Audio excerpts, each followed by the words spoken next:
Hey guys, it's FifaRalle here and welcome to episode 22 of Let's FIFA 14. And in the last episode we did pick up the Division 3 title and we are now into Division 2.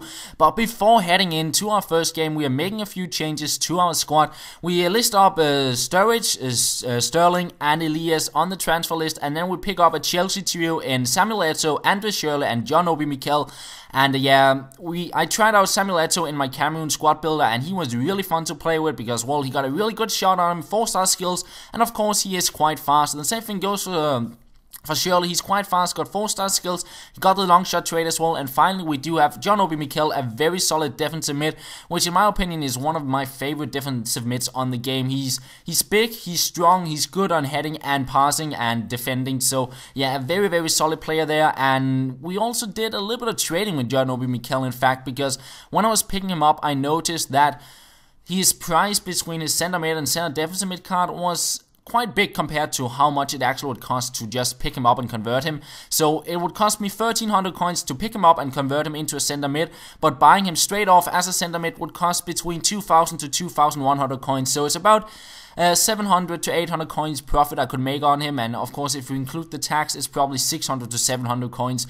But yeah, we head on into our first Division 2 game with our Serie A and Colombian side, and we get the first chance in the 15th minute. Cuadrado going past the defender finds Jackson Martinez, who turns his defender, and he will make it 1-0, and that was pretty much all for the first half and not much stuff going on.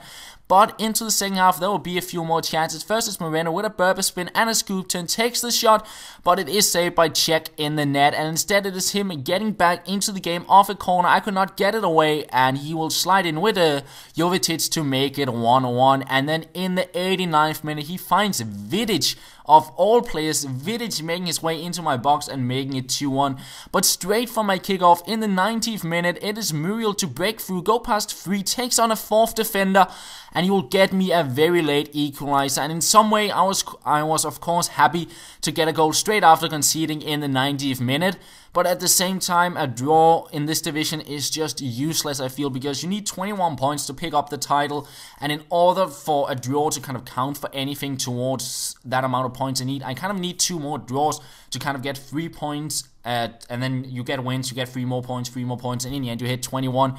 But if I'll have to get 3 draws, I also drop 6 points in that way, so before a draw is useful, I'll have to drop 6 points in some way. It might sound a little bit weird, but I just really don't like getting draws in the divisions. I much rather, instead of getting 2 draws, I much rather lose 1 and win 1. It's just more points that way. And yeah, nonetheless, we're into our next game, and we come up against a very strong side with a bunch of informed players, and he gets a very good start, you could say. I could not get the ball away, and he will make it 1-0. But once again, we go straight from the kickoff. The same skill moves, they're extremely useful. The roulette, the heel-to-heel flick, and that kind of weird, yeah, I don't really know the name for that skill move, but the one I use very, very often to go past opponents. And yeah, we make it 1-1, and we get another chance in the 30th minute. We pass it across here to Jackson Martinez. He turns the defender, makes his way close to the box. We try out a shot, but it is blocked, and we pick the ball up once again. And this time around, it's Moreno getting on the ball, but once again, we're just running into a wall of players. He had a lot of players staying back, and then he played on through balls to Bangladesh on the top. So at halftime, it was pretty much 1-1. He had his first chances in the beginning of the game, and I had a few more, but I could never get a second goal. And I tried for a bit of a kickoff goal once again. As you can see, the same skill moves because they are extremely useful, but he will save my shot this time around. So no third kickoff goal, but just a few minutes later we break through with Moreno and we will make it 2-1, and that was pretty much all for that game. So not much stuff happening into the second half, but it means I pick up a win. He had a lot of pressure on me after I got the 2-1 goal, but I was able to hang on to the lead, and I get my first 3 points in the division. So we're now sitting on 4 points. We sold on Kabul as well, as you can see there, and then we head on into our next game. And this time around we do go with our other squad, the Premier League and Brazilian side. We come up against a full Brazilian side. He also had a bronze player on the top, which had, I believe, 91 pace and 80 something strength. So it was a quite solid bronze player, but not something you usually see in the divisions. But he made it 1-0 quite early on, but I would get back with Samuel Eto'o just a few minutes later to make it 1-1. And then Schürrle here with a nice through ball to Samuel Eto'o, and we try to go past the keeper here. We take the shot, but you'll get a player in on the line to shoot it away and save him. But we pick it up, try out a shot shot would hold, but it goes just wide off the post. Unlucky there, but we keep on creating chances. Here it's Eto on the ball, going past several defenders, but it is blocked off, and we get a goal in the end. But we are just on the line offside. As you can see here, I believe the arm of Hulk is a little bit in front of the arm of my opponent's defender. So it's still 1-1, and we go into the second half, keeping up the pressure, trying to get that second goal. But he would just save every single thing I had going at him. Here it's Eto on the ball, but he gets too much off balance, and an easy save there. And another chance to Eto, breaking through here, going past the defender, takes the shot. But this time around it went wide, so not really getting the goals here. Once again, breaking through, Eto on the ball, and a nice save from his keeper. And yeah, I was really trying to get that a 2-1 goal, but everything I tried out didn't really work out. And then in the 90th minute, pretty much the last second of the game, he plays a through ball, he makes it 2-1, and I was furious because I could basically kick off and that was game over. And I had been like trying to get that 2-1 goal, and then he gets a very late goal.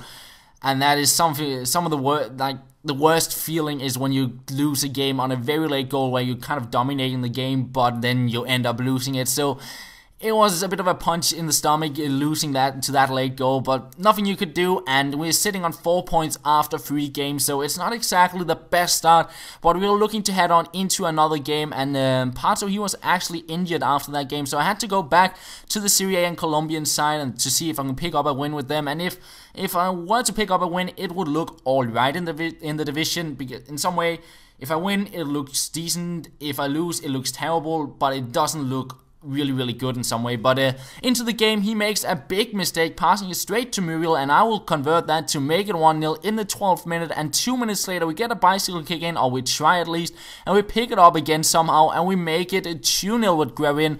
And we were not done there with the game, because he gets a chance here with Falcao. He will cross it in. I cannot get it away properly. He picks it up here with Wilshere to Rodriguez. He crosses it in to Royce, and he will make it 2-1 to get him back into the game. But 35th minute, I thought he was going to keep on rushing his keeper, but he did not. And in the end, it's another quite clumsy goal in some way. It's Muriel getting the goal there to make it 3-1. And we continue in the first half. Here we find Moreno, we go with a McGee spin, and we find a completely open Zuniga on the other wing, and he will make it 4-1 to get me a very comfortable lead. And we continue into the second half. It's Martinez on the ball here.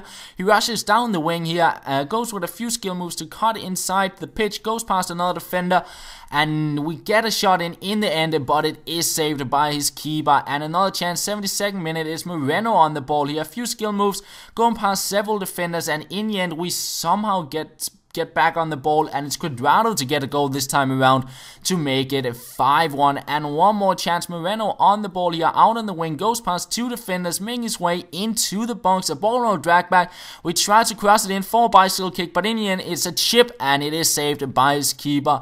And that was pretty much all for the game. So we win the game 5-1, and as I said before this game, if we got the 3 points, which we did, it looks kind of decent in the division. We are sitting on 7 points after 4 games, and if we keep on going with this kind of streak, it looks like we're sort of going to pick up the division title, or no, the promotion, but it doesn't look excellent. Like, we are a little bit far away from the title, so we need to pick up some wins in the next episode if we want that. And if we lose 2 more games, it's gonna look quite bad. But nonetheless, it's gonna be the end of the episode, guys. I hope you did enjoy it. We'll be back again as soon as possible, and that's all. Thank you for watching, and I'll talk to you later.